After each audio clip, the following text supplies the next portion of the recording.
So let's look at how do you go ahead and get your CPU installed on your motherboard. Now most of you would go ahead and get a technician to get it done, but it's not very complicated. You can do it yourself. You see this small little lever here.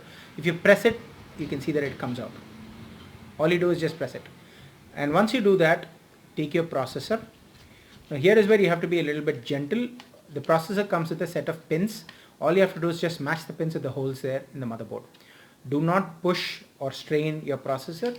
It will go directly inside without any effort that you see. This is the processor's pins that you can see. It will be a direct fit onto the motherboard.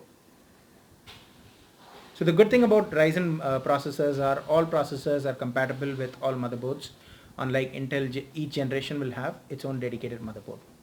So let's go ahead and connect the motherboard and the processor. If you have any doubts in terms of how to connect the processor with the motherboard, do you see this golden triangle at the bottom left?